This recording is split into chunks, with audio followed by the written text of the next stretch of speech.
Twig, a very comprehensive win on Saturday, 55 points over South Adelaide. You must be really happy. Yeah, I was really pleased with the first half. Josh in particular, there was a high level of footy. We kept them to one goal. We were able to score heavily at times.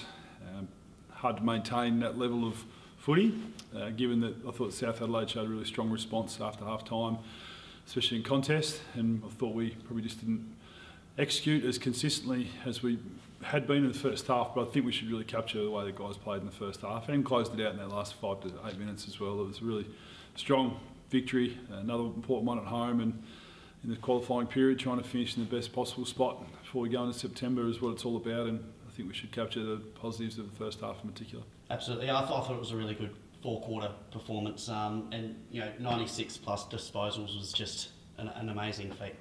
Yeah, I think we kept them to 30 inside 50, so that's probably the way you're trying to get some dominance is where the ball's being played and when you're able to turn it over and or win contests and clearance, which we were able to do very well in the first half. Then you play the game more at your end, and that plus 20 differential is pretty significant.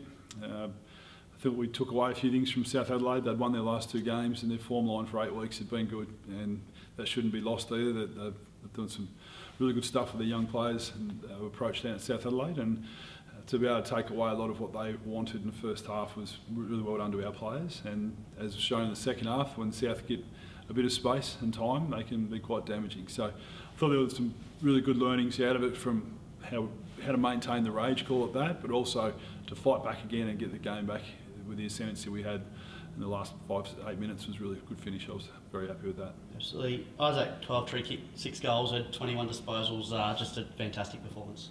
Yeah, I think you look at how his game was set up. He won clean ground ball, he intercepted 2 balls in the front half just from excellent defensive positioning, and he's very team orientated. He's always looking to put other players in a better spot, and with that mindset, it's funny how the ball ends up landing in your lap a few times from hard work and what you do for others, and he made the most of his opportunities. And probably left a few out there during the year with his accuracy, but yeah, to impact the way he did with his running, he's probably our best forward 50 tackler, and he's a key position player, and he's been a great product of 3 years at Norwood and really developing his game and developing his resilience both physically and mentally, and a very important player for us.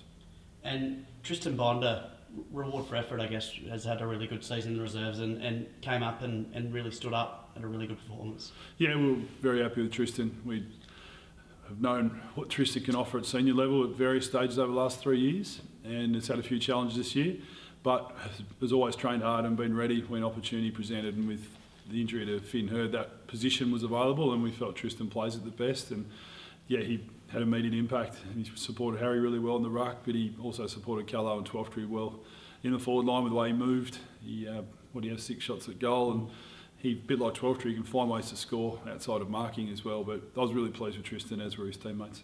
Yeah, winning's one thing, and playing an entertaining brand of footy is what's happening at the moment. And I reckon Lordy and Billy Cootie had 2 introductions to the squad this year, and they've been a big part of that entertaining brand.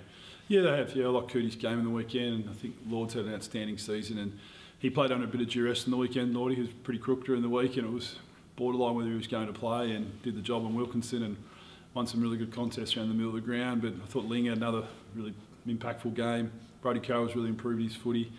So those guys, Mitch Carroll and Jake Creswell on the wings, we've been able to surround our midfield with some real hard runners and team-orientated players. And our back line's built on guys who can defend and win contests, and then with what they can do offensively is a real bonus. So yeah, I think it's a good way of playing, and it's, from what I gather, people enjoy watching us for most part, and yeah, appreciate what our players can do. Yeah, he hasn't. I think he's hit the goal in every game, but Jackson Callow, I think he attracts 2 or 3 players to every contest in the forward 50. Probably allows Twelftree to kick goals and Binder on the weekend. How vital is Callow to the group?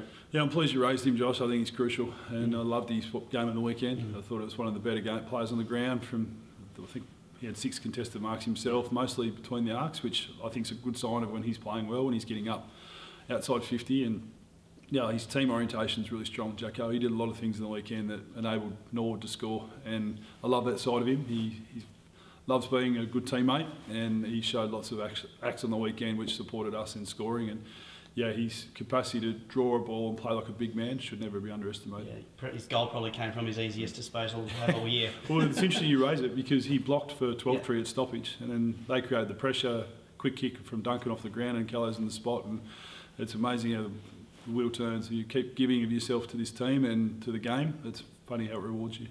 How big is this game against North Adelaide? Their season's still on the line. Top spots up for grabs for you and Sturt. Keep winning. It's the Fortis round. It's Remembrance round. It's just going to be a very big occasion at Norwood Oval on Friday night. Oh, you covered it really well. That there's lots on the line for everyone, and it's an important round for our club. The Fortis round's a very important one. My 4 years here, I always loved it. How it captures and recognises the people who have given so much to our club, and it's probably rare that a club captures remembrance as well. And obvious reasons in recent times for us, but in the bigger picture that people lost to us, how we as a club capture that. So, and the other part's North Adelaide. It's been a healthy rivalry for a long time, and lots on the line for them. And we had a really tight tussle at Prospect earlier in the year. So, yeah, it lends itself for a really good game. And I would encourage our Norwood people to really try and get along and watch this, because last home game for 2024, and I think there's a lot to look forward to, but also a lot to be seen on Friday night. So I'm hoping we can have a really good crowd turn out. Yeah, we expecting anyone back over the next couple of weeks? I know Mitch has been a test over the last 3 or 4 weeks, maybe. Yeah, O'Neill will play this week, so Liam Robinson will also play. So the other two that will be available. Finn Hurd's getting pretty close. Jack Saunders shouldn't be too far away. So there's a couple on the cusp that shouldn't be far away from returning. Unfortunately, Dom White is having a shoulder reconstruction today, so he won't play for the remainder of the year. But O'Neill trained very well last week, but we didn't feel as though he had enough work to endure these next 2 games plus September, so we wanted to set him up for success. And yeah, he quite agitated. He wasn't selected last week, but yeah, I think we know it was the right decision. But he's itching to play, and he's been caged cat for a little while, Mitch. So boys are very keen to play with him again. Yeah, and finally, Matt Panos, is he far away at all? No, he's tracking pretty well. Also, there's a lot to consider with Matt, given that his knee injury, but his professionalism and desire to do the work to put himself in the best possible chance to play has been nothing but admirable. It's now a timing thing of how much work has he done, has he recovered, and is he growing from each session. So there's a little bit of unknown, but he's got a great attitude, and yeah, we'll see where it lands. How important has he been around the group? Obviously being a senior figure, been there, done that. Has he stepped up this year in his absence from playing? Yeah, he's handled it really well. He's had some setbacks over the time with long-term injury, but he's always very giving and really very timely with what he can give to the group. And the other guy who's been terrific for the group this year is Corey Stockdale. Like, he hasn't been able to play. He suffered an injury in February, and he's been one of our reserves coaches this year. He doesn't miss a session. He's taking pre-training skill development work. So some of our senior players who haven't been able to play, it demonstrates their connectedness to the group and the cause, with how they're still able to give something to the group and feel valued and worthwhile whilst they can't play. So it's important both those guys are acknowledged for that. Thanks, Twig.